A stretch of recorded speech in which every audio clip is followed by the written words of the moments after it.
دنياي الإمام الحسين عليه السلام زيارة مني ونيابة عن والدي وعن والد والدي وعن إخواني وأخواتي وعن جميع المؤمنين والمؤمنات قربة طاعة إلى الله تعالى. السلام عليك يا أبا عبد الله، السلام عليك يا ابن رسول الله، السلام عليك يا ابن أمير المؤمنين وابن سيد الوصيين، السلام عليك يا ابن فاطمة سيدتي نساء العالمين،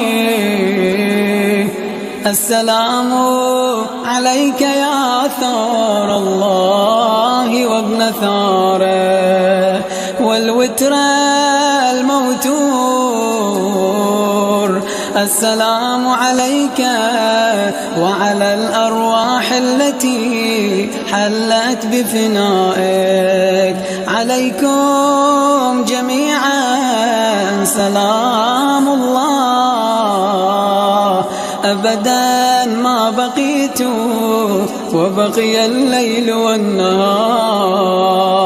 يا أبا عبد الله لقد عظمت الرزية وجلت المصيبة بك علينا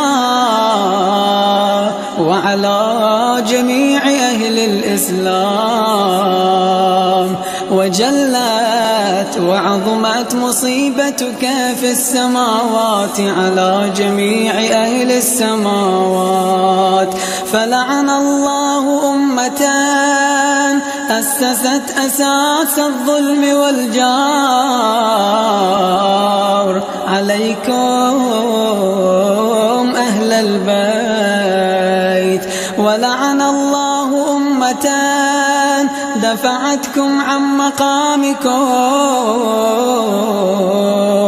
وأزالتكم عن مراتبكم التي رتبكم الله فيها، ولعن الله أمة قتلتكم، ولعن الله الممهدين لكم بالتمكين من قتالكم. برئت إلى الله وإليكم منهم ومن أشياعهم وأتباعهم وأوليائهم. يا أبا عبد الله إني سلم لمن سالمكم وحرب لمن حاربكم إلى يوم القيامة. ولعن الله آل زياد وآل مروان، ولعن الله بني أمية قاطبة، ولعن الله ابن مرجانة، ولعن الله عمر بن سعد، ولعن الله شمرا، ولعن الله أمة أسرجت وألجمت وتهيأت وتنقبت لقتالك بأبي أنت وأمي. لقد عظم مصابي بك فأسأل الله الذي أكرم مقامك وأكرمني بك أن يرزقني طلب ثأرك مع إمام منصور من أهل بيت محمد صلى الله عليه وآله. اللهم اجعلني عندك وجيها بالحسين عليه السلام في الدنيا والآخرة. يا أبا عبد الله إني أتقرب إلى الله وإلى رسوله وإلى أمير المؤمنين وإلى فاطمة وإلى الحسن وإليك بموالاتك وبالبراءة ممن قاتلك ونصب لك الحرب وبالبراءة ممن أسس أساس الظلم والجور عليكم. وأبرأ إلى الله وإلى رسوله ممن أسس أساس ذلك وبنى عليه بنيانه وجرى في ظلمه وجوره عليكم أهل البيت وعلى أشياعكم. برئت إلى الله وإليكم منهم وأتقرب إلى الله وإلى رسوله ثم إليكم بموالاتكم وموالاة وليكم وبالبراءة من أعدائكم والناصبين لكم الحرب وبالبراءة من أشياعهم وأتباعهم. إني سلم لمن سالمكم وحرب لمن حاربكم وولي لمن والاكم وعدو لمن عاداكم. فأسأل الله الذي أكرمني بمعرفتكم ومعرفة أوليائكم ورزقني البراءة من أعدائكم أن يجعلني معكم في الدنيا والآخرة وأن يثبت لي عندكم قدم صدق في الدنيا والآخرة. وأسأله أن يبلغني المقام المحمود الذي لكم عند الله وأن يرزقني طلب ثأركم مع إمام مهدي ظاهر ناطق منكم. وأسأل الله بحقكم وبالشأن الذي لكم عنده أن يعطيني بمصابي بكم أفضل ما يعطي مصابا بمصيبته مصيبة ما أعظمها وأعظم رزيتها في الإسلام وفي جميع أهل السماوات والأرض. اللهم اجعلني في مقامي هذا ممن تناله منك صلوات ورحمة ومغفرة. اللهم اجعل محياي محيا محمد وآل محمد ومماتي ممات محمد وآل محمد.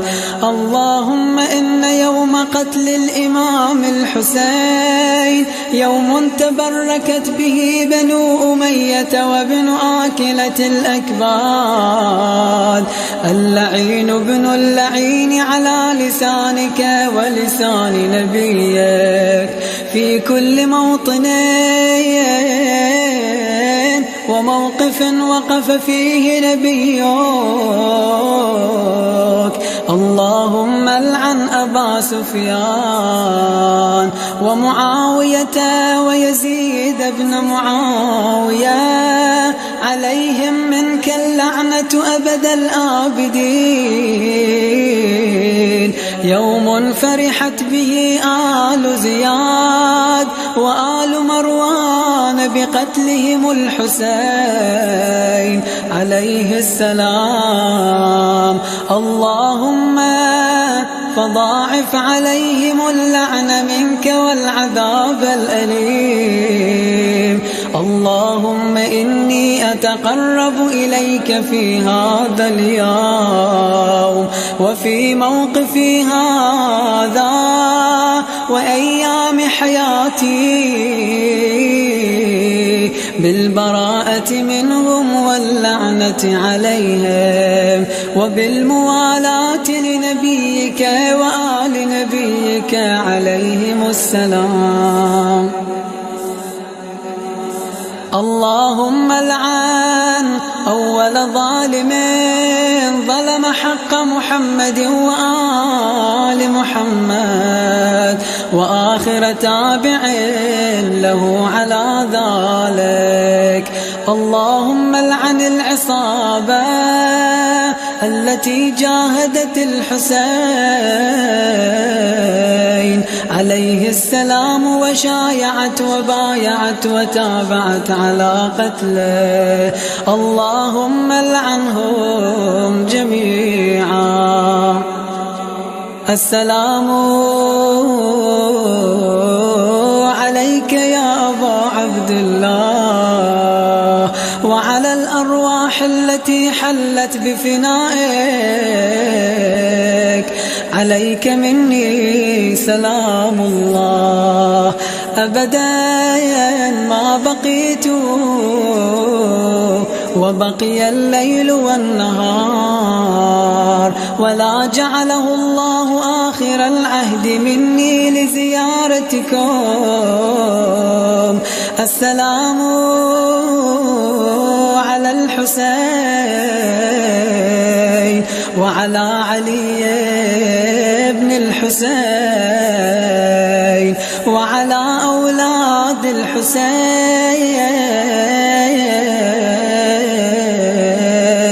وعلى أصحاب الحسين. اللهم خص أنت أول ظالم باللعن مني، وابدأ به الأول ثم الثاني والثالث والرابع. اللهم العن يزيد خامسا، والعن عبيد الله بن زياد وابن مرجانة وعمر بن سعد وشمران وآل أبي سفيان وآل زياد وآل مروان إلى يوم القيامة. اللهم لك الحمد حمد الشاكرين لك على مصابهم. الحمد لله على عظيم رزيتي. اللهم ارزقني شفاعة الحسين عليه السلام يوم الورود، وثبت لي قدم صدق عندك مع الحسين وأصحاب الحسين الذين بذلوا مهجهم دون الحسين عليه السلام.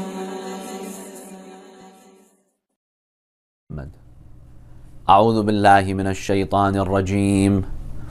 بسم الله الرحمن الرحيم.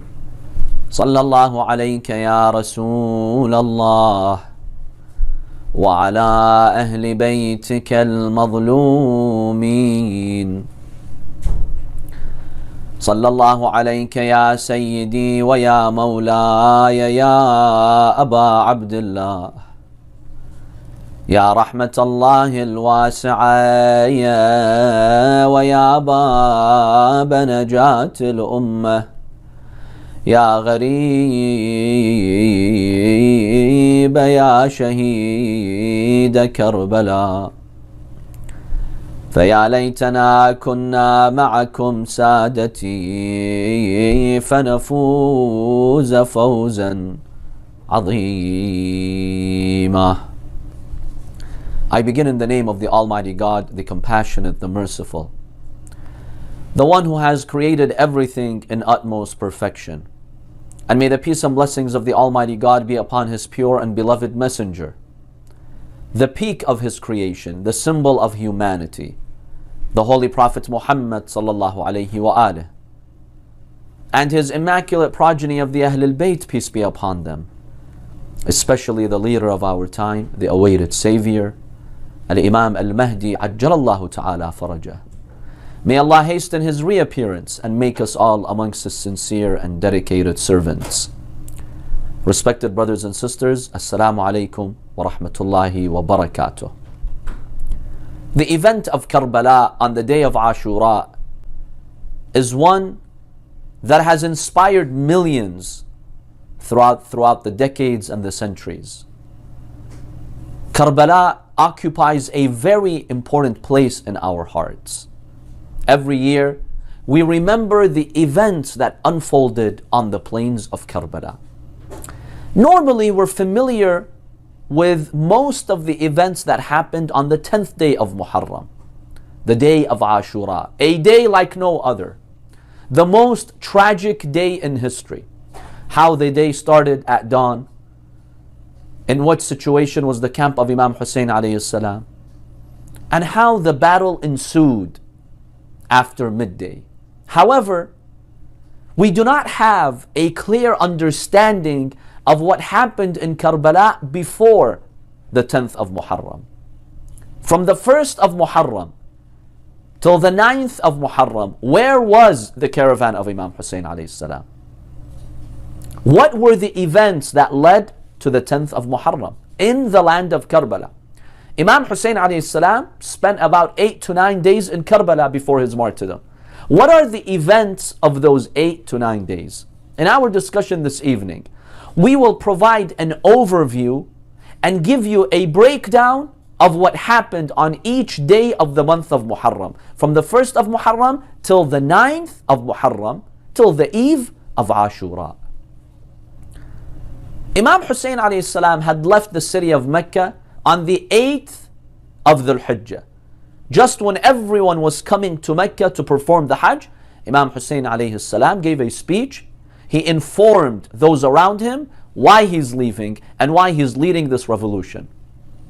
What is the point of a Hajj when you have a ruler like Yazid and people have accepted his evil rule? The Imam was making a statement by leaving on the 8th of Dhul Hijjah. Secondly, Imam Hussein alayhi salam was being chased by the authorities. Had he stayed in Mecca, they would have killed him in Masjid al-Haram by the Kaaba. These people don't fear God. 2 years after killing Imam Hussein, Yazid's army destroyed the Kaaba. They burned it, they razed it down. In a fight, in a battle, they actually demolished the Kaaba. These people have no sanctity for anything. Imam Hussein alayhi salam did not want to be killed by the Kaaba. He did not find this appropriate. So the Imam alayhi salam leaves towards Iraq. Now we approach the month of Muharram. The Imam is miles away from Kufa. The people of Kufa had invited him to come. He received thousands of letters. Come, we'll support you. You are our Imam. The Imam alayhi salam found it his moral and religious obligation to go to Iraq. Had he not gone to Iraq, the people would have said, we invited Hussein, but he turned down our invitation. So if there's a corrupt ruler like Yazid, it's no longer our fault. Imam Hussein had to complete the proof by the order of Allah subhanahu wa ta'ala on everyone, such that on the day of judgment, no one has an excuse. So as we approach the 1st of Muharram, the Imam was not in Karbala yet. He was on his way to Kufa. He was miles away from Kufa, not too far, when suddenly an army of 1,000 fighters appears in the horizon, led by Al-Hurr ibn Yazid al-Riyahi. Al-Hurr was a commander of the army, and he was a brave warrior. They came to intercept Imam Hussein alayhi salam and block him from marching to Kufa. Imam al-Hussein alayhi salam saw this army come in his way. The Imam realized that they were very thirsty. They were traveling in the hot deserts for miles and miles. The Imam noticed their thirst. Even their horses were tired and thirsty. Imam Hussein alayhi salam had access to the banks of the river. He told his companions, give them water. Give them some water here. I see that they're thirsty. In fact, let's even spray their horses with water to cool them off. This is Abu Abdullah al-Hussein. When he had access to the river, he gave water to his enemy. But what did they do to him? This is the compassionate heart of Hussein. Now you know why after 14 centuries the flag of Imam Hussein continues to be raised. Why Imam Hussein won? Because of moments like these. Moments of humanity, kindness and generosity. Then it was at the time of the Dhuhr prayer. So Imam al-Hussein alayhi salam told Hur, it's time for prayer. I'm going to lead my companions in prayer. And if you'd like, lead your companions in prayer. Hur said, no, we'll pray behind you. They know this is the grandson of the Prophet. And of course they accept the prayer of Imam Hussein. So everyone prayed behind Imam Hussein alayhi salam, his companions and family members. Then Hur, along with those 1,000 soldiers who were with him, they all prayed salah behind Imam Hussein alayhi salam. After the salah, Imam Hussein gave a speech. Imam Hussein alayhi salam told them that I received letters from you inviting me to Kufa. Now if you've changed your mind, I'll leave. I don't insist on going to Kufa. I see now a massive army has intercepted me. So if you don't want me to go to Kufa, I will not go to Kufa. But you sent me letters. Al-Hur, he said, Hussein, I'm not aware of these letters. Which letters are you talking about? I never sent you a letter. Imam Hussein told his companions, open these stacks of letters. Big, huge bags containing letters. And they gave it to Al-Hur. The Imam told him, see, the people of Kufa invited me. I came at their invitation. But if you've changed your mind, I will go back. Al-Hur looked at the letters. He said, well, I wasn't the one who wrote these letters. And Ibn Ziyad, the governor of Kufa, he's commanded me to stop you. You're not allowed to go to Kufa. You're not allowed to go back to Medina. However, stay here until we hear from Ibn Ziyad. Or let me take you now to Ibn Ziyad. Surrender, we'll take you to Ibn Ziyad. Imam al-Hussein alayhi salam, he says, no, I swear by God. Death is more within your reach than for you to capture me now and send me to Ibn Ziyad. That's not possible. When Al-Hur realized that Imam Hussein alayhi salam is very firm, he told him, okay, that's fine. Just don't go to Kufa, stay in a nearby place. We will write to Ibn Ziyad and we'll see what he will decide. In the end, he's the Amir. He will issue his commands. So we find that as we approach the first of Muharram, Imam Hussein alayhi salam was close to the land of Karbala. Imam Hussein was not allowed to go to Kufa. He was not allowed to go back to Hijaz. So the Imam basically took a left turn to the north. So on the first of Muharram, Imam Hussein alayhi salam avoided entering Kufa because they intercepted him. And then he was marching north. He told his companions, let's pack up. Let's leave this place and let us go to another place. Now we come to the second day of Muharram. Imam al-Hussein alayhi salam is going north until he reaches a land, a place. Not too far from Kufa. About 50 miles north of Kufa. 50, 60 miles north of Kufa. The Imam alayhi salam, when he reaches this land, he notices that his horse does not move any forward. It stops there. There's no movement. The Imam alayhi salam keeps pushing the horse to move so they can continue their journey. But the horse refuses. The horse stops. Imam Hussein alayhi salam asks his companions, what is the name of this land? Tell me, where are we? One of his companions said, Abu Abdullah, this land is known as At-Taf. Ardh At-Taf. The Imam said, does it have any other name? They said, yes, Abu Abdullah, Al-Ghadriyat. The Imam says, does it have another name? Someone said, Nainawa. But Imam Hussein was looking for that name that he had heard numerous times from his grandfather Rasulullah sallallahu alayhi wa alihi. Then finally one of his companions said, Aba Abdullah, the name of this land is Karbala.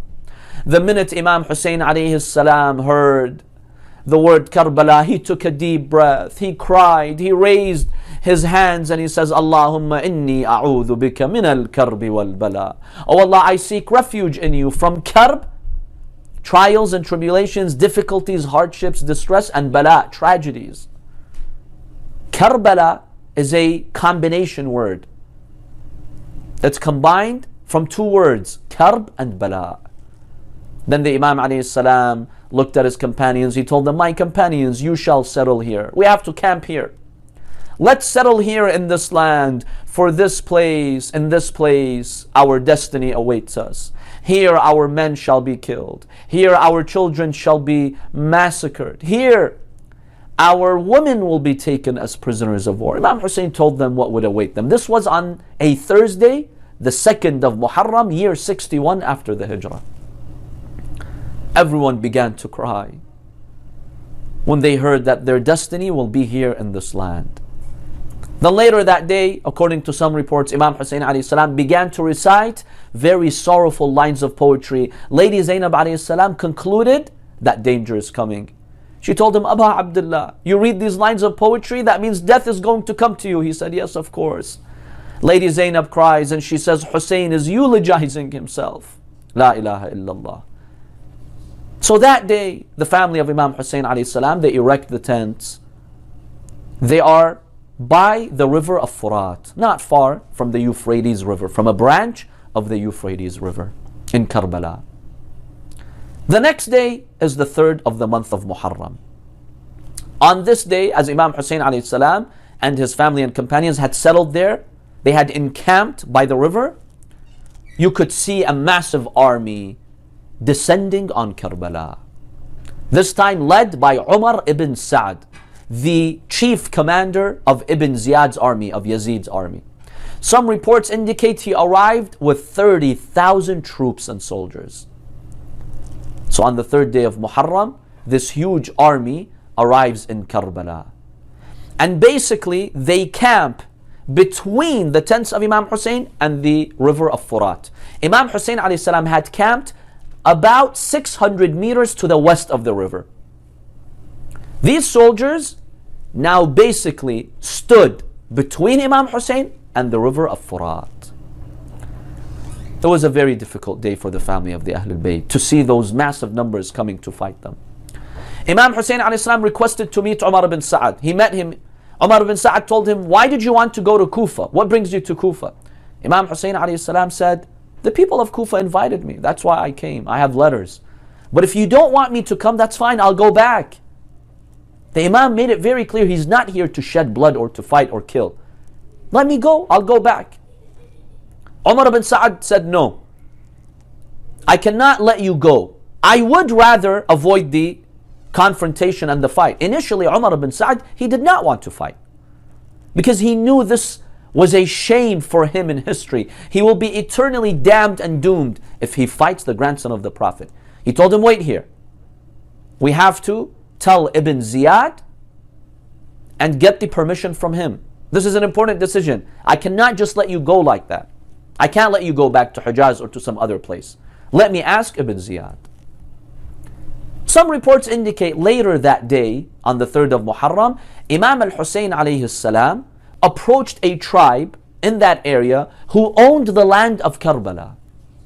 And he purchased the land of Karbala for 60,000 dirhams, which are silver coins, from them. And the area is about 4 miles by 4 miles. And that is originally the land of Karbala. Imam Hussein alayhi salam is buried in a land that he owns. Legally, the Imam bought the land from them. We now come to the 4th day of Muharram. Umar ibn Sa'd has a tough decision to make. Ibn Ziyad has promised him a great reward if he stands firm and he fights Imam Hussein alayhi salam. But he really did want to avoid the battle, because he knew that he would be eternally disgraced if he fights Hussein. So he writes a letter to Ibn Ziyad and he tells him, Ibn Ziyad, I've come to a good middle ground. And I thank God that He's extinguished the fire of chaos and fitna. Hussein has agreed not to go to Kufa. So let's make an agreement with him. Let him either go back, or later he may decide to go and see Yazid. Let's leave that up to him. But Hussein does not want to fight, and he's agreed not to go to Kufa. He'll just go back. He won't come to Iraq. So, alhamdulillah, we've come to a solution. No need to fight him. Let him just go.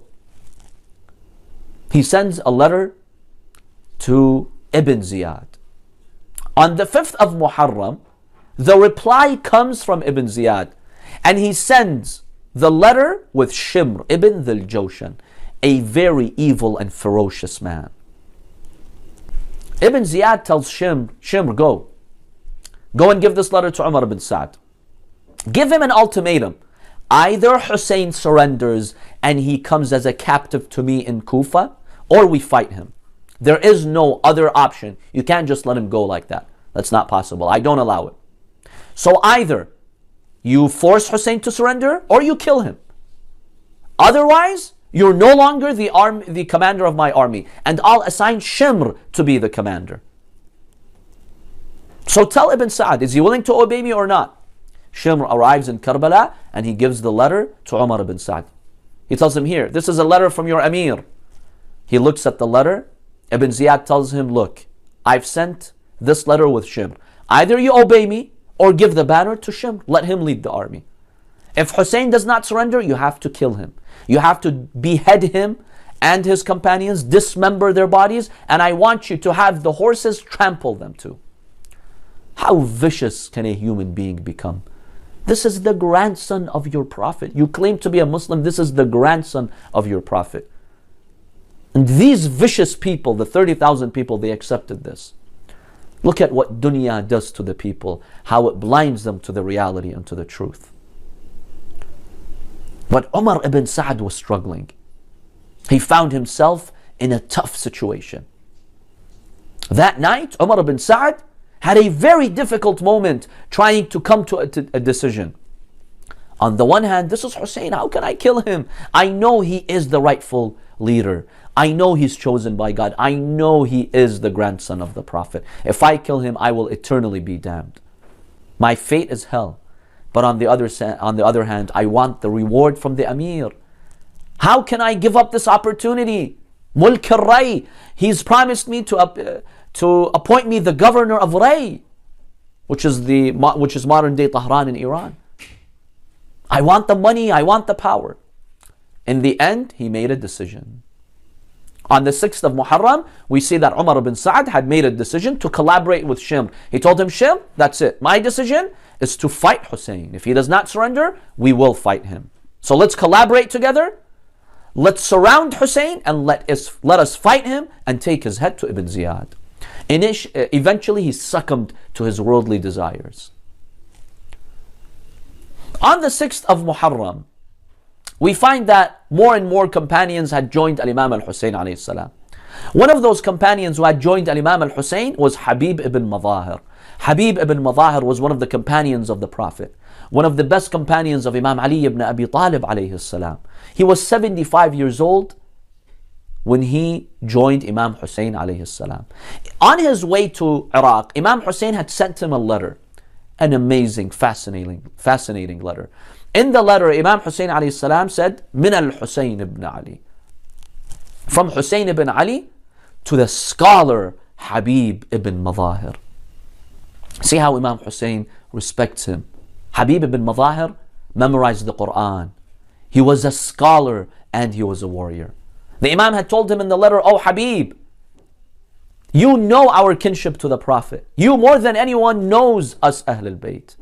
And now we need your support. Do not fall short in supporting us. My grandfather, the Prophet ﷺ, will reward you on the Day of Judgment. Habib joins, along with his brother Ali, along with his cousin Muslim ibn Awsaja, they join Imam Hussein alayhi salam.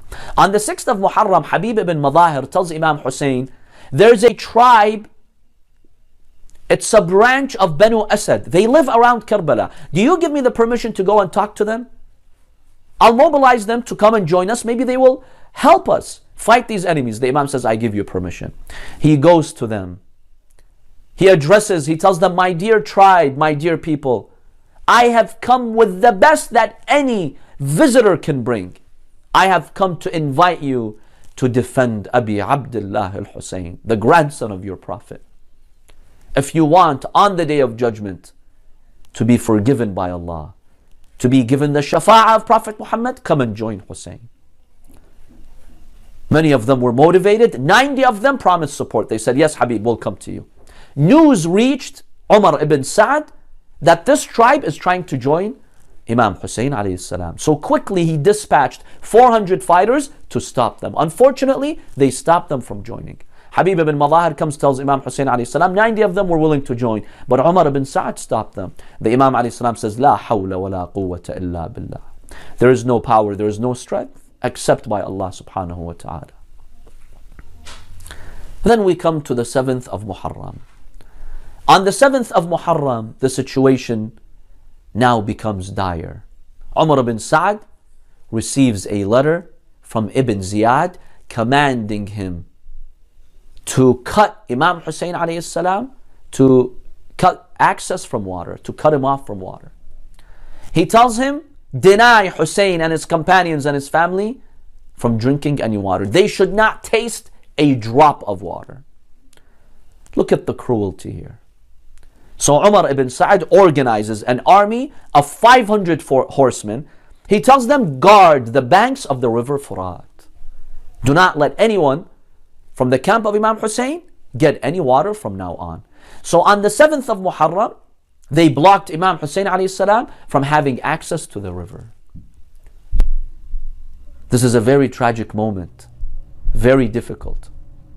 Later that night, Abu al-Fadl al-Abbas alayhi salam, along with a number of the companions of Imam Hussein alayhi salam, they tried to go to the river to get some water, to save these women and children. They go there. One of the companions who was there, his name was Hilal ibn Nafi' al-Bajali. He says, I was there at the banks of the river when they sensed that we're there, that we discreetly came. Amr ibn al-Hajjaj, he was in charge of guarding the river. He said, who is there? I told him, it's me, Hilal ibn Nafi'. He asked me, what are you doing here? You don't have the right to come here to the river. I said, I'm taking water. We're taking water. We're filling the buckets with water. He said, no, only you drink, that's fine. I'm not going to stop you. But you cannot take any water to Hussein. He told him, you want me to drink and the grandson of the Prophet is thirsty? No. Some historical reports say a fight broke out. Led by Abu al-Fadl al-Abbas, he attacked them. They dispersed from around the river. And they successfully reached the river and they filled some buckets with water. They took those buckets to the camp of Imam Hussein. This was the 7th Muharram at night. And this was the last time that they had access to the river of Furat. Whatever water they had is what they had till the 10th of Muharram. They did not acquire any new water. That was the only remaining water that they could secure. Remember, it's a desert environment. It's very hot. Many women and children, they really needed water.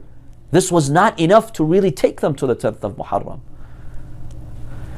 But this is the trial of the Ahlul Bayt. We now come to the 8th of Muharram, 2 days before Ashura. On this day, Imam al-Hussein alayhi salam requests to see Umar ibn Sa'd. The Imam sends him a message, I want to have a meeting with you. He agrees. Imam Hussein comes with 20 of his men. Umar ibn Sa'd comes with 20 of his men. Then Imam Hussein tells his men to go. Only his son Ali Akbar and his brother Al-Abbas stay with him. Umar ibn Sa'd also has his son stay with him and another man. And he tells his men to go. So 6 people now in this meeting. Imam Hussein and 2, Umar ibn Sa'd and 2 of his people. Imam Hussein alayhi salam admonishes him. Imam Hussein alayhi salam tells him, you know who I am. Do you want to please Allah, O Umar ibn Sa'd? Come join me. Leave that side, come join me. Allah will eternally bless you. Umar ibn Sa'd here knows the truth, so he has to come up with excuses. He told him, but Hussein, I'm afraid if I join you, they will demolish my house. Yes, Ibn Ziyad had made that threat. Imam Hussein told him, that's okay. I'll build you another house. Meaning I'll have another house built for you somewhere else. I'll guarantee that. He told him, but I am concerned that my property, my farmland, my ranch will be taken away from me. Imam Hussein alayhi salam told him, that's okay. I'll compensate you with a better ranch in Hijaz. You don't have to stay in Iraq. Umar ibn Sa'd said, but I fear for my family and children. I don't know what will happen to them. Maybe they'll kill them if I join you. Imam Hussein alayhi salam said, I'll guarantee their safety. Allahu Akbar. This is the master of the youth of paradise saying this to you. In the end, Umar ibn Sa'd said, but I've been promised the power of Rai. Imam Hussein realized this man is stubborn and he's not willing to see the truth. Imam Salamullahi alayhi told him, may Allah curse you and may Allah send someone to slaughter you on your bed. You will never see success by fighting me. And that's exactly what happened. That's how Umar ibn Sa'd died, and he never saw the mulk of Rai. You think you have barakah in your life when you come to kill Abi Abdullah al-Hussein? Imam al-Hussein alayhi salam gently tried, but these people were so blind in their hearts. The desire of dunya, this dunya blinded him. And we have to be careful, my dear brothers and sisters. Sometimes it's money, it's power, it's a position that makes me anger God and oppress others just because I want to gain more and more wealth. Never allow the dunya to captivate your heart like that. Now we come to the 9th of Muharram, the last day before Ashura. Al-Imam al-Sadiq alayhi salam says, on this day, Al-Imam al-Hussein was surrounded from all sides. The army of Ibn Ziyad was complete with massive numbers, tens of thousands. They effectively surrounded Imam al-Hussein alayhi salam. Now no one could join him anymore. Before the 9th, there was room for people to join Imam Hussein. They could have tried, but not on the 9th of Muharram. You could not have access to Imam Hussein. So on that day, the army of Ibn Ziyad rejoiced. They're like, we've won the battle. We're 30,000. They're about 100. And we've effectively surrounded them from all sides. No one can now come and support Hussein. We will win this battle. On the 9th of Muharram, Shimr ibn Dhil Jawshan, he walks towards the camp of Imam Hussein. And he calls on Abu al-Fadl Abbas and his brothers. He tells them, oh my nephews, oh the sons of my brothers. That's because Shimr ibn Dhil Jawshan came from the Bani Kilab tribe. The mother of Abbas, Ummul Banin, Fatima Ummul Banin, also came from that tribe. So he was related to them. He came and he said, come my nephews, I want to speak to you. Al-Abbas detested Shimr, this evil enemy. He did not want to respond to him. But Imam Hussein alayhi salam told him, my dear brother, it's okay. Go and see what he has to offer you. See what he wants. Al-Abbas with his brothers, they walk out of the tents. They tell him, yes Shimr, what do you want? He tells them, I've brought you amnesty. You Abbas and your brothers, leave Hussein. We won't fight you. You'll live. No one will hurt you. In the end, you're my relatives. You're from my tribe. So I will give you amnesty if you surrender Hussein to us. Abu al-Fadl al-Abbas alayhi salam becomes infuriated. He tells him, may Allah curse you and your amnesty. You want to give me safety and amnesty while the son of Rasulullah has no amnesty? May Allah curse you on your amnesty. Never, never will we abandon Imam Hussein. Abu al-Fadl al-Abbas was extremely disturbed because Shimr made this evil offer. Then later on, Imam Hussein alayhi salam was sitting in front of his tent, his sword in his hand. He had his blessed head resting on his knees. He took a short nap. Suddenly, Lady Zainab alayhi salam, she comes to him, she tells him, Hussein, do you hear that noise out there? It seems like they're coming. Imam Hussein alayhi salam wakes up from the nap. He tells her, my dear sister Zainab, just now I saw my grandfather, my father Ali, my mother Fatima, my brother Hassan, they're all telling me, come to us, we are waiting for you.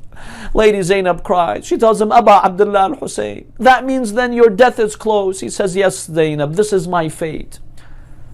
Then Abu al-Fadl al-Abbas comes to Imam Hussein. He tells him, Hussein, they're coming. It looks like they're starting the battle. Umar ibn Sa'd mobilizes the army and he told them, let's now go and start the battle. This is the afternoon of the 9th of Muharram. They had decided to start the battle on the 9th initially. Imam Hussein alayhi salam sends Abu al-Fadl al-Abbas. He tells him, my dear brother Abbas, go to them and see what they're up to. So Abu al-Fadl al-Abbas alayhi salam, along with 20 men, they go and they speak to them. What's the matter? What's the issue here? Umar ibn Sa'd tells him, that's it. Either Hussein surrenders or we're going to start the fight right now. He says, okay, let me go tell Imam Hussein. He comes and he tells Imam Hussein, he says, Aba Abdullah, these evil men are determined to kill you if we do not surrender. So they want to start the battle. The Imam alayhi salam tells him, okay, I have a request. Go and convey to them my request. Tell them to postpone the battle till tomorrow. Tomorrow morning. The day of Ashura. Not today. And Imam al-Hussein tells Abu al-Fadl Abbas why. He tells him, I want this last night to be dedicated to Allah. Allah knows how much I love worshipping Him, supplicating to Him, praying, salah, reading the Quran, asking for istighfar. Allah knows how much I love this. So I want one more night, one additional night to have my moment with Allah subhanahu wa ta'ala. Tell them to give us one more night. And the Imam also wanted to farewell the women and the children, to give his final will and wasiyah to his son Al-Imam Zain al-Abidin alayhi salam. Abu al-Fadl Abbas goes to them. He tells them Hussein is not going to surrender. However, he's asking for an extension. Don't start the battle now. Postpone it till tomorrow. Initially there was a commotion. Some said yes, some said no. They were debating it. They were hesitant, but until finally they told Umar ibn Sa'd, that's okay. He's just asking you to postpone it till tomorrow. We have nothing to lose. We're surrounding them. He cannot escape anywhere. So let's give them time till tomorrow. Umar ibn Sa'd agrees. He tells Abu al-Fadl Abbas, okay, fine. Then Umar ibn Sa'd sends a messenger. He comes and he stands by the tents of Imam Hussein and he tells them, make no mistake. If you don't surrender, tomorrow we're going to fight. That's it. We're not going to postpone it any further. Imam al-Hussein alayhi salam gathers his companions and he tells them, let's dig a trench around our tents. That way, we just open one side. So when the battle begins tomorrow, they can only attack us from one side. Because if they can attack us from all sides, they can easily come and attack the women and the children. And as long as Hussein is alive, no one has the audacity to go and harm the women and the children. So this was a strategy that Imam Hussein alayhi salam came up with. They dug a trench, a deep trench around the tents, and they put coal and basically wood and dry brushes in there, and they set it to fire. So no one can cross the trench. There was only one side now that you could come and attack the tents of Imam Hussein alayhi salam. And that's from the eastern side towards the river. One historical report states a man by the name of Malik ibn Hawza. He comes and he looks at the fire and mockingly he says, "Oh Hussein, the fire of dunya, you quickly started this fire. On the day of judgment, a greater fire is going to burn you." Imam Hussein alayhi salam said, "You are lying. You are the one who will be burned by the fire of Allah. As for me, I have a compassionate Lord whom I will go back to soon. And I ask Allah to forgive me. And I have the shafa'ah of my grandfather. You're the cursed one who is going to burn in hell." You see how his enemies even treated him, the way in which they spoke. But these were difficult moments. Now we go into the eve of Ashura. This is the 9th of Muharram at night. Imam al-Hussein alayhi salam gathers his companions and he gives a powerful speech. He says, "Oh Allah, I thank you for choosing us the Ahlul Bayt. I thank you, Allah, for making us the family of the Prophet. I thank you, Allah, for teaching us the Quran and teaching us the deep understanding of religion."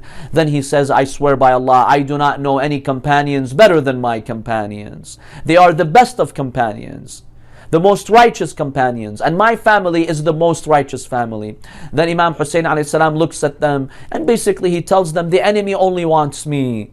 They don't want to kill you. If tomorrow they kill me, all of you will be safe. Now it's dark at night. Take advantage of the darkness of the night and leave. Secretly, one by one, hold each other's hands and leave." He tells his family, he tells his companions, "They only want me." Look at the honesty of Imam al-Hussein. He told them, "If you stay with me, defending me, all of you will die tomorrow." When they heard the speech of Imam al-Hussein, they were extremely moved. The first one to speak was Abu al-Fadl al-Abbas. Then other members of Bani Hashim. Then the companions, they told him, oh Aba Abdullah, impossible.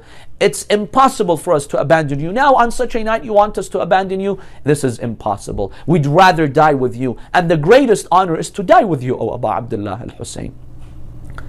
Then Muslim ibn Awsajah, Zuhair ibn al-Qayn, they told Imam al-Hussein, we swear by God, if I were to die, then I'd be resurrected, then I'd be burned to death, then I'd be resurrected. And 70 times this happens to me. They keep killing me and I taste death 70 times. To leave you, I would never leave you. How about if it's just one death? And eternally Allah will give me my reward. Why would I abandon you, O Hussein? When Imam al-Hussein saw that his companions are determined to stay with him, he showed them their level in paradise. Each one of them saw their place in heaven. And this was a vision that Allah subhanahu wa ta'ala gave them. Then Al-Qasim ibn al-Hasan, he came to Al-Imam al-Hussein alayhi salam. He told him, my dear uncle, will I also die tomorrow? Before answering him, the Imam wanted to test him. The Imam told him, my dear nephew, how do you find death? Tell me. He told him, my dear uncle, if it's in your path, supporting you, it's sweeter than honey. Imam Hussein told him, yes, you also will achieve martyrdom. Abu al-Fadl al-Abbas gathered the members of Bani Hashim. He told them, do I have a firm commitment from you that tomorrow you will fight till your last breath defending Hussein? They all said yes. That night, Lady Zainab was in the tent with Imam Zain al-Abidin. He was extremely ill. She was helping him with his illness, when she overheard Imam Hussein talking to his companion John ibn Huway. John was sharpening his sword. Imam Hussein was talking to him. Imam Hussein said lines of poetry that meant tomorrow he will be massacred. Lady Zainab could not control herself. She broke into tears.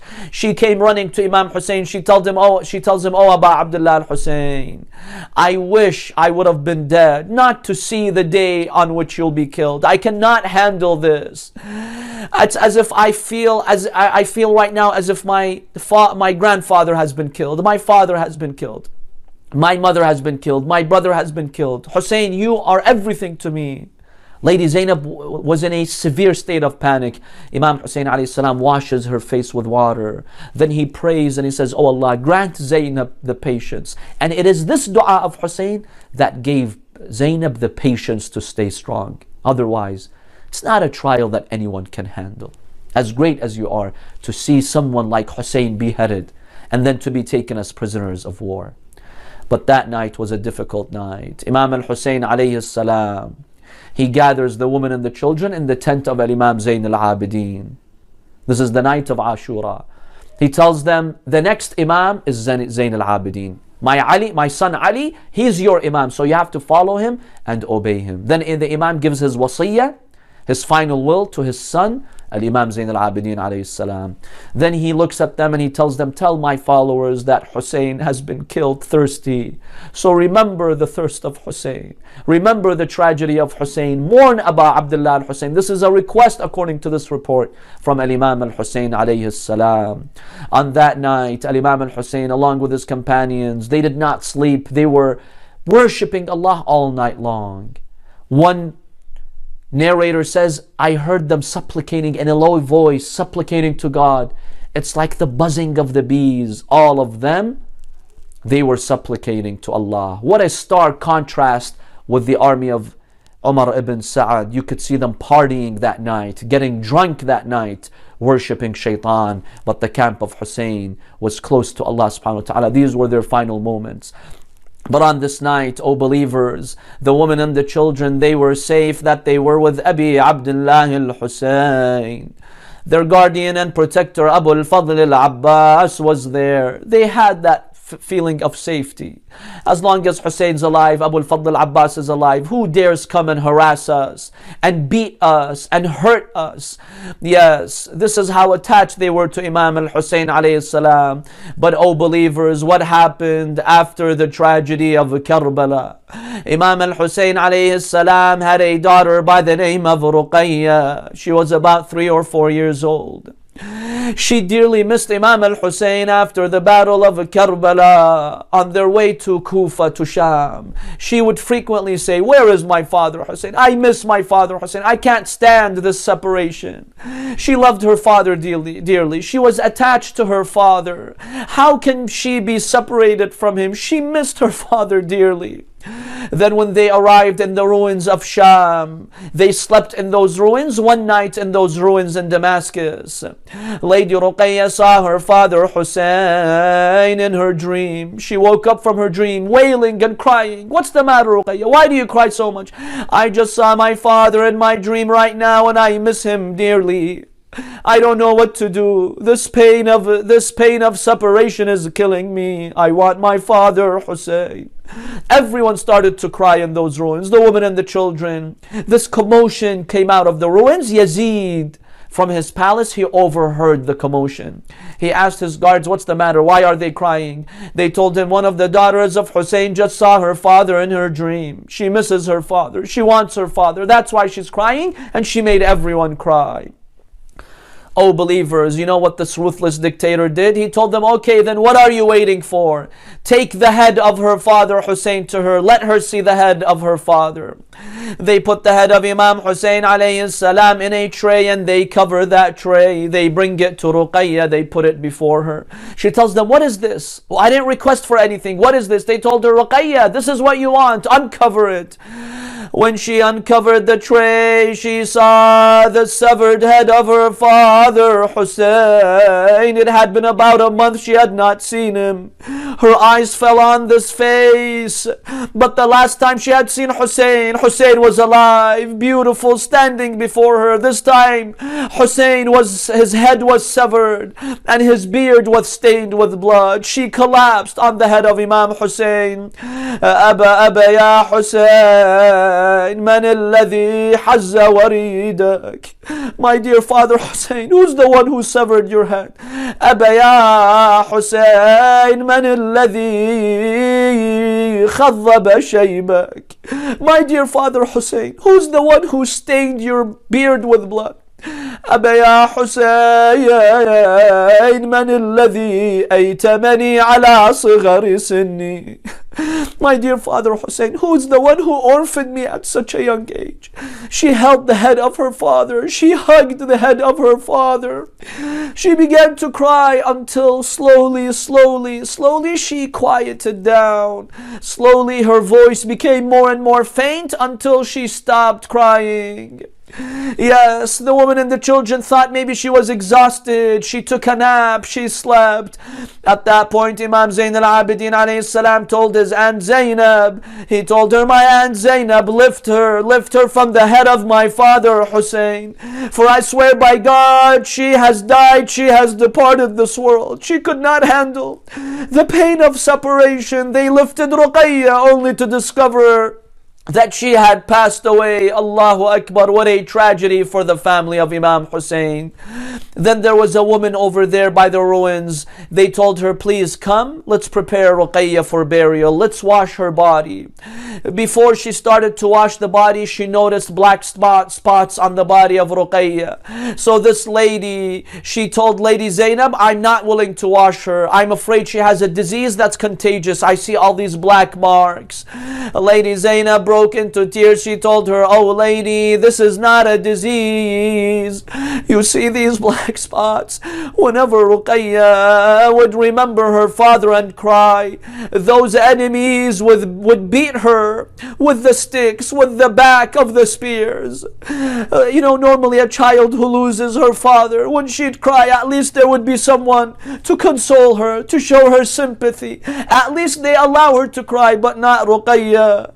During the last 20 days from Karbala to Iraq, from Karbala to Kufa to Sham, whenever she would remember her father, whenever she would cry, they would beat her. That's how they showed her sympathy. That's why you see those black marks on her body." Inna lillahi wa inna ilayhi raji'un. وسيعلم الذين ظلموا آل محمد أي منقلب ينقلبون والعاقبة للمتقين.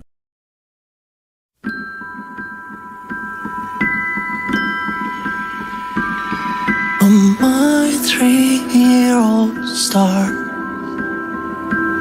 what can light the nights like your eyes? Oh, my 3-year-old moon, what can wash the shadows like your tears? Tonight I heard your voice, my daughter, saying I just want my father. Now I'm here beside you forever. I wanna take you home. Close your eyes, it's time to go. I wanna take you home, my 3-year-old hero.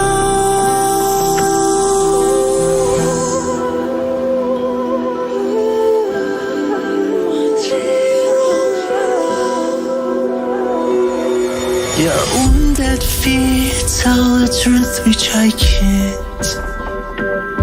With endless time and thousands of words, your failings conquer hearts which no one can. With even millions of soldiers and swords. Tonight I heard your voice, my daughter, saying I just want my father. Now I'm here beside you forever. I wanna take you home. Close your eyes, it's time to go. I wanna take you home, my 3-year-old hero. The little girl was hugging her father and playing with his tousled, dusty hair, listening to his tender lullaby. She soared with him into the sky.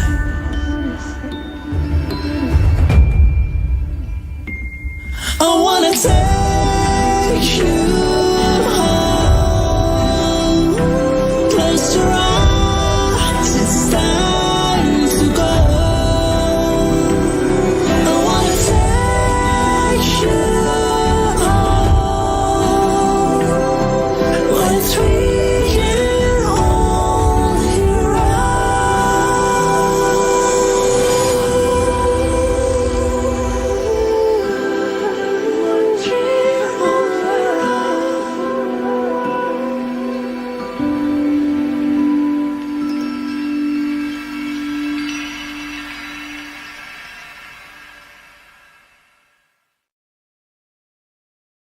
Baba,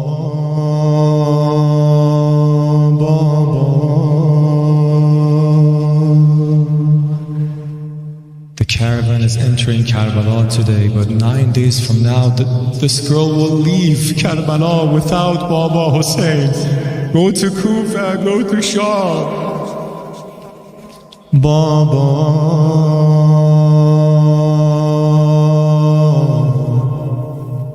the time that I got slapped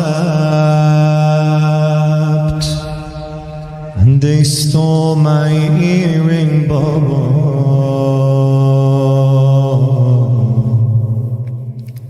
You're not with me, Baba. Why'd you leave me, Baba? Baba. Now the reply of Imam was saying, Baba,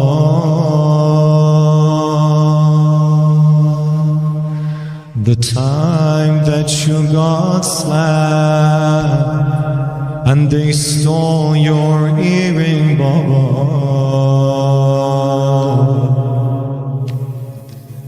I was with you, Baba,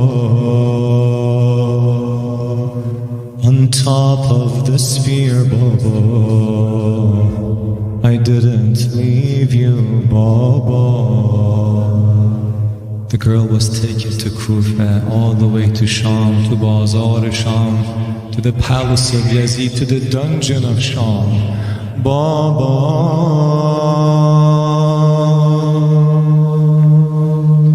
tonight in the dungeon, when I called your name, Baba,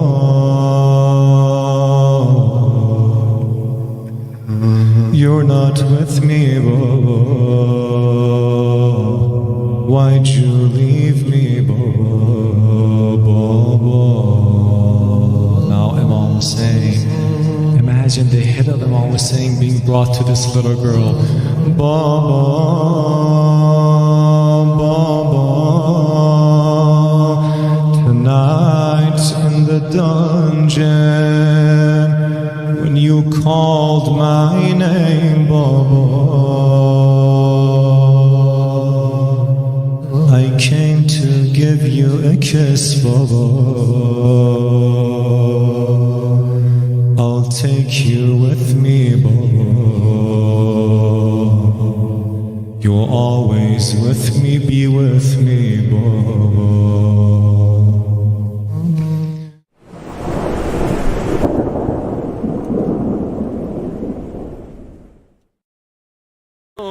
This little girl one night in Sham, she wakes up in the middle of the night. Who is this little girl? Ruqayya, the daughter of Abi Abdullah al-Husayn. She wakes up in the middle of the night crying, Amma Zainab, ayna walidi al-Husayn. Oh my aunt Zainab, where is my father Abi Abdullah al-Husayn? This little girl, she was comforted by her aunt. She told her, my little girl, your father is gone in a long journey. Then the camp started crying, weeping. The news reached the palace of Yazid ibn Muawiyah. He said, what is the matter? Why are they crying? They told him one of the orphans of Abi Abdullah al-Husayn woke up in the middle of the night crying, asking for her father. He said, then take the head of her father to her. They took the head of Abi Abdullah al-Husayn. They kept it on a plate. They covered the plate. And then they took it to this little girl. When this little girl saw the plate, initially she thought there is food in the plate.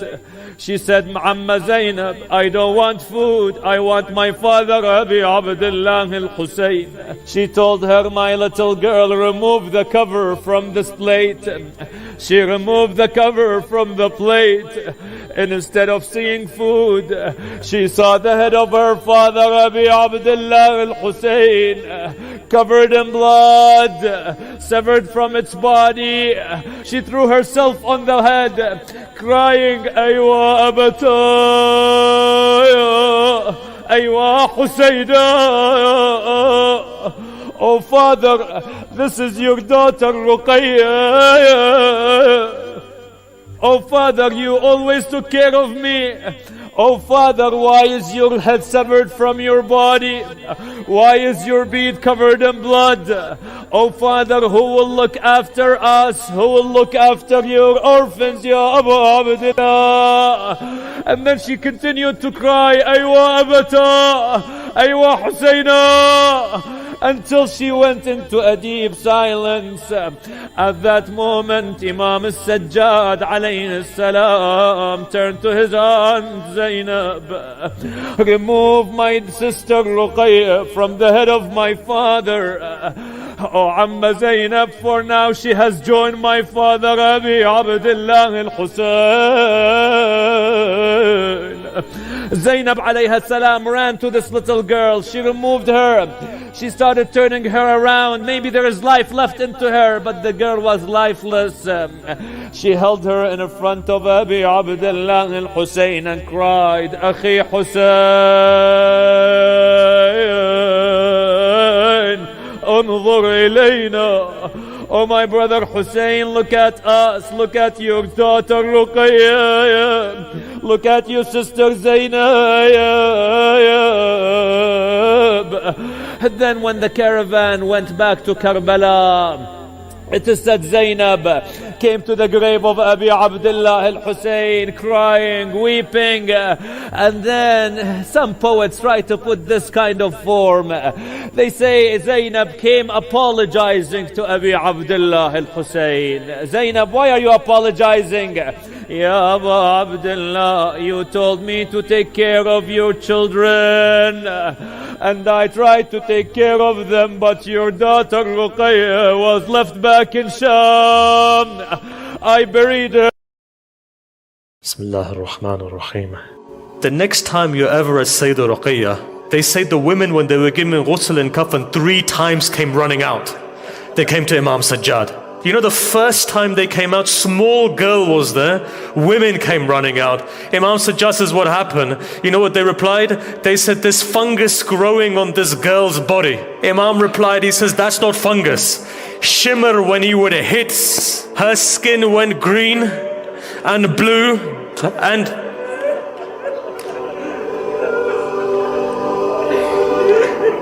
again they go inside, again they come running out. Second time they come running out. They said, Mawla says, why have you come running out? He says, but Mawla, every time we try and remove her shirt, her skin starts coming.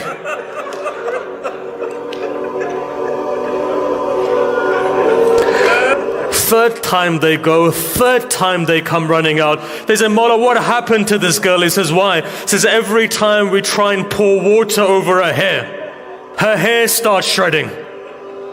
Mawla replies, this is because Shimmer would grab her by the hair and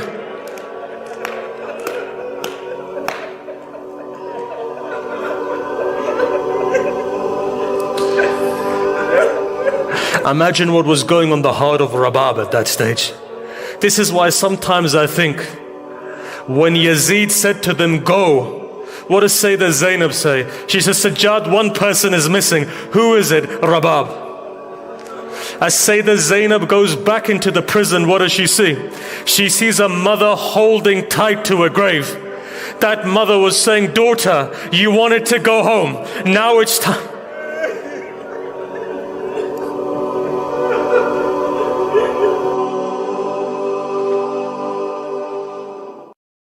Do you recognize me? Do you recognize me? I am from Mustafa, from the line of Ali, daughter of Fatima, daughter of Fatima. Do you recognize me? Do you recognize me? She's saying, I am from Mustafa, from the line of Ali, daughter of Fatima, daughter of Fatima. My father would recite these verses in tune. يؤتون الزكاة وهم راكعون. Did you want earrings for your daughter as well? If you told me, I'd have given them to you. If you told me, I'd have given them to you. وَأَمَّا السَّائِلَ فَلَا تَنْهَرْ. Is there someone who can take me to my father? وَأَمَّا السَّائِلَ فَلَا تَنْهَرْ. Is there someone who can take me to my father? فَأَمَّا الْيَتِيمَ فَلَا تَقْهَرْ. If he was thirsty, then I don't want your water. Every time I cry, they would leave a bruise. وَسَيَعْلَمُ الَّذِينَ ظَلَمُوا. Every time I cry, they would leave a bruise.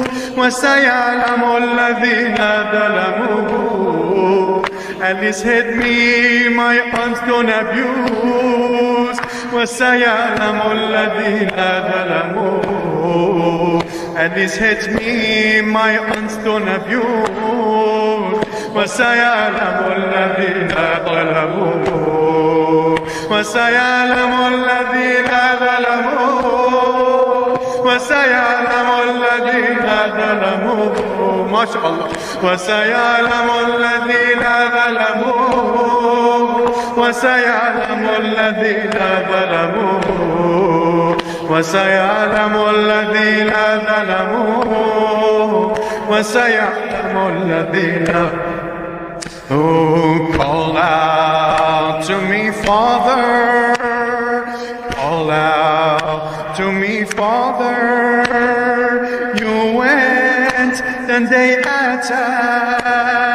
How they hit your daughter and struck me on my back.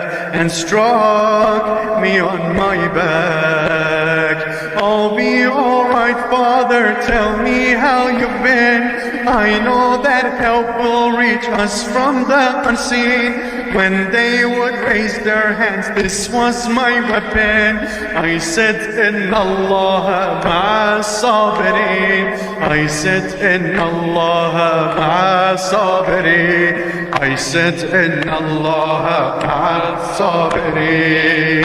How is my aunt still standing after today? I am tired and cannot sleep without you. How is my aunt still standing after today? I am tired and cannot sleep without you. With all her pain, she will still get a pray. But my heartache can only be cured by you. But my heartache can only be cured. But my heartache can only be cured by you. How they broke your mother's hand, I have a clue. وَسَيَعْلَمُ الَّذِينَ ظَلَمُوا. He's saying to his father. She's saying to her father, how they broke your mother's hand, I have a clue. How they broke your mother's hand, I have a clue.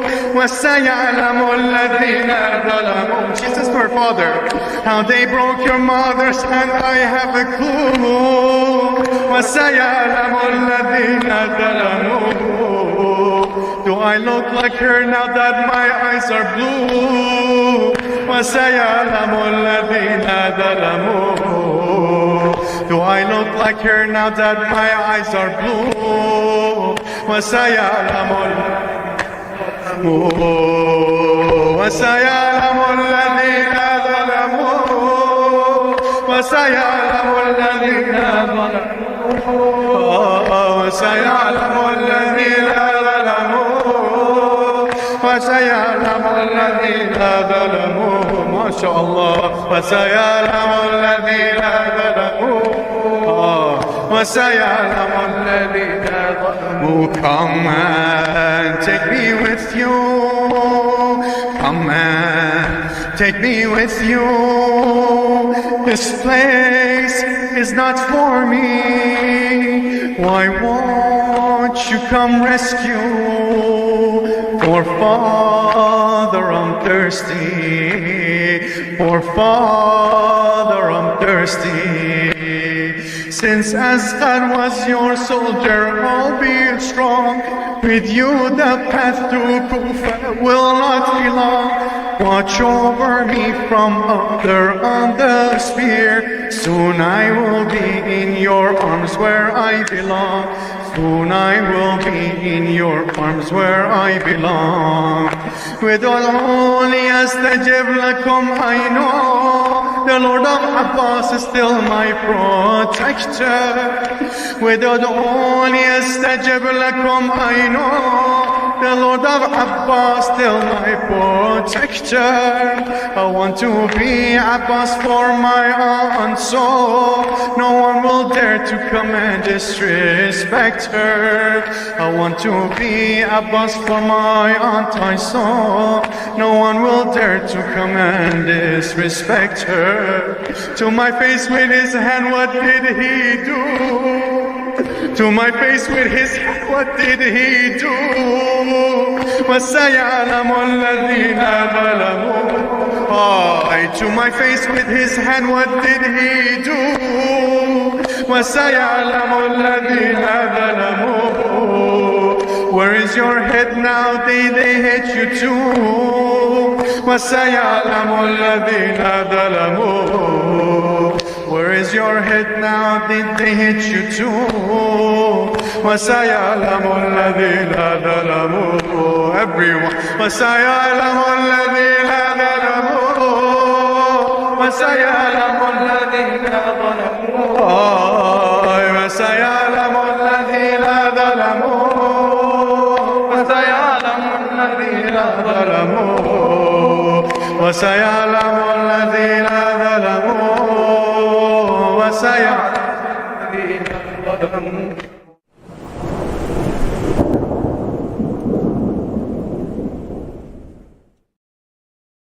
Send me to Karbala, leave me there. Send me to Karbala, leave me there. Send me to Karbala, leave me there. Leave me there. Send me to Karbala, leave me there. Send me to Karbala. Send me to Karbala, leave me there, leave me where Hussein.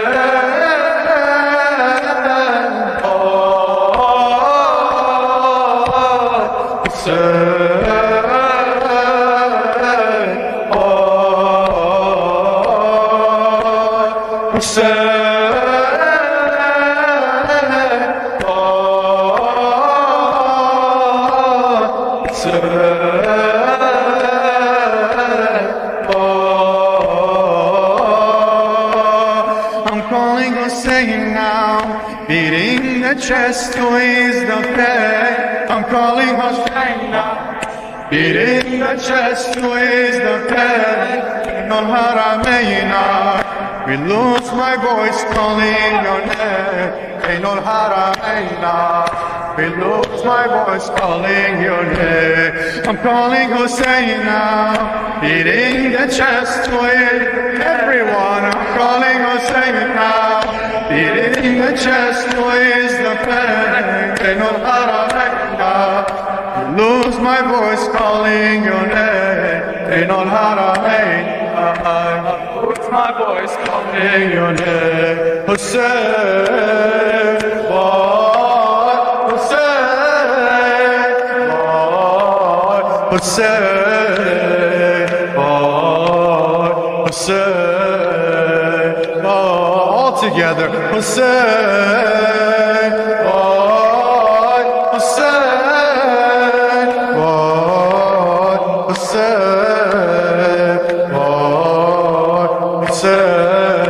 Hussein,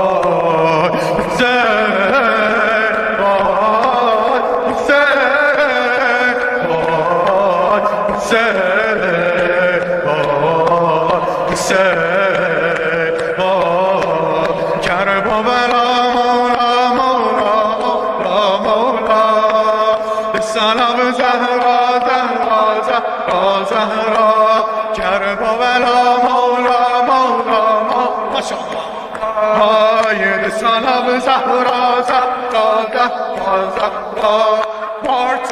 martyr, martyr, martyr, martyr, martyr, martyr, martyr, martyr, martyr. I'm calling Hussein now, beating the chest to ease the pain. I'm calling Hussein now, beating the chest to ease the pain. Bain al-Haramain, lose my voice calling your name. Bain al-Haramain, will lose my voice calling your name. Hussein, oh, Hussein, oh, Hussein, oh, Hussein.